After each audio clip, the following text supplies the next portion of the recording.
ಜಿ5 ಇರುವಾಗ ನೀವು ನಿಮ್ಮ ನೆಚ್ಚಿನ ಶೋಗಳನ್ನ ಎಂದಿಗೂ ಮಿಸ್ ಮಾಡಿಕೊಳ್ಳುವುದಿಲ್ಲ. ಅದು ಸಂಪೂರ್ಣ ಉಚಿತವಾಗಿ. ಹೌದು ಸುಮಾ, ಇದು ನಂದೇ ನಿರ್ಧಾರ. ಕಂಠಿ ಸಾಹೇಬ್ರನ್ನ ಮದುವೆ ಆಗೋಕ್ಕೆ ನನಗಿಷ್ಟ ಇಲ್ಲ. ನನಗೆ ಏನು ಬೇಕು ಏನು ಬೇಡ ಅಂತ ನಿರ್ಧಾರ ಮಾಡೋದಕ್ಕೆ ನನಗೂ ಬರುತ್ತೆ. ಸರಿ, ನಿನ್ನ ಮಾತನ್ನ ನಂಬ್ತೀನಿ. ನಿನಗೆ ಕಂಠಿ ಭಾವ ಅಂದರೆ ಇಷ್ಟ ಇಲ್ಲ ಅಂತ ಸತ್ತಿರೋ ನಮ್ಮ ಸ್ನೇಹಕ್ಕನ ಮೇಲೆ ಆಣೆ ಮಾಡಿ ಹೇಳು ನೋಡೋಣ.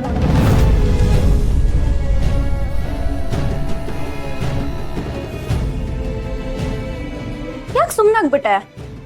ಹೇಗಿದ್ರು ನಿನಗೆ ನಮ್ಮ ಭಾವ ಅಂದರೆ ಇಷ್ಟ ಇಲ್ಲ ಅಲ್ವಾ? ಯಾರ ಮೇಲೆ ಆಣೆ ಮಾಡಿದ್ರೆ ಏನು? ಇದು ನಿಂದ ನಿರ್ಧಾರನಾ? ನಿನಗೆ ನಮ್ಮ ಭಾವ ಬೇಡವಾ? ಅವ್ರ ಮೇಲೆ ಪ್ರೀತಿ ಇಲ್ವಾ?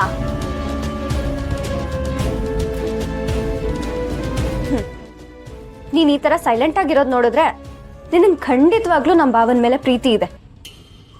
ಹೇಳಕ್ಕ, ನಿನ್ಗೆ ನಮ್ಮ ಭಾವ ಅಂದ್ರೆ ಇಷ್ಟ ಇದೆಯಾ ಇಲ್ವಾ ಹೇಳು. ಹೌದು, ಕಂಠಿ ಸಾಹೇಬ್ರಂದ್ರೆ ನನಗಿಷ್ಟನೇ.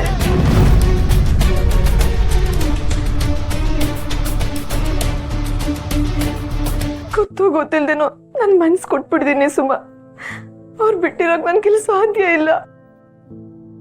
ಅದು ಅಲ್ದೆ ನನ್ನ ಮನ್ಸಲ್ಲಿ ಅವ್ರಲ್ದೆ ಬೇರೆ ಯಾರಿಗೂ ಜಾಗ ಇಲ್ಲ. ಯಾಕಕ್ಕ ಸುಳ್ಳು ಹೇಳ್ತಿದ್ಯಾ? ಪರಿಸ್ಥಿತಿಗೆ ಕಟ್ಬಿದ್ದಿರೋರು ಸುಳ್ಳು ಹೇಳ್ದೆ ಇನ್ನೇನ್ ಹೇಳಕ್ಕಾಗತ್ತೆ ಸುಮಾ. ನೀನ್ ಇನ್ಯಾರಿಗೋಸ್ಕರನೂ ನಿನ್ ಮನ್ಸನ್ನ ಕಟ್ಟಾಕೋಬೇಡ, ಇನ್ಯಾರಿಗೂ ಭಯಾನೂ ಪಡ್ಬೇಡ. ನಾನು ಈಗಲೇ ಈ ವಿಷಯನ ಭಾವಂಗ್ ತಿಳಿಸ್ತೀನಿ. ಅವರೇ ನಿನ್ಗೆ ಇದೆಲ್ಲದ್ರಿಂದನೂ ಆಚೆ ಕರ್ಕೊಂಡು ಹೋಗ್ತಾರೆ. ದಯವಿಟ್ಟು ಹಂಗೆ ಮಾಡ್ಬೇಡ ಸುಮಾ. ಅಲ್ಲ ಅಕ್ಕ, ನಿನ್ ಮನ್ಸಲ್ಲಿರೋದನ್ನ ನಿನ್ ಭಾವನ ಹತ್ರ ಹೇಳ್ಕೊಂಡಿಲ್ಲ ಅಂದ್ರೆ ಅವ್ರನ್ನ ಹೇಗ್ ಮದ್ವೆ ಆಗಕ್ಕಾಗತ್ತೆ? ಮದ್ವೆ ಆಗೋದು ಬೇಡ. ಅಯ್ಯೋ, ಇದೊಳ್ಳೆ ಕತೆ ಆಯ್ತಲ್ಲ. ಪ್ರೀತಿ ಮಾಡ್ತಿದೀನಿ ಅಂತ್ಯ, ಮದ್ವೆ ಆಗಲ್ಲ ಅಂತ್ಯ. ಇದ್ ಯಾವ ತರ ಲಾಜಿಕ್ ಅಕ್ಕ?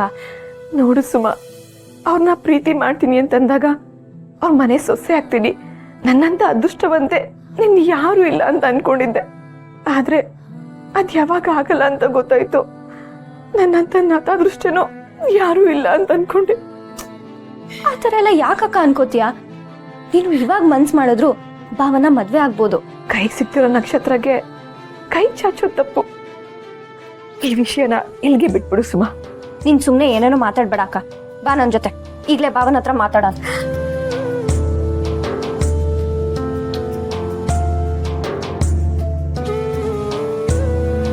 ದಯವಿಟ್ಟು ಬೇಡ ಸುಮಾ. ನೀನ್ ಕೇಳ್ದೆ ಅಂತ ನನ್ನ ಮನ್ಸಲ್ಲಿರೋ ವಿಷಯನ ನಿನ್ನ ಹತ್ರ ಹೇಳಿದ್ದೀನಿ.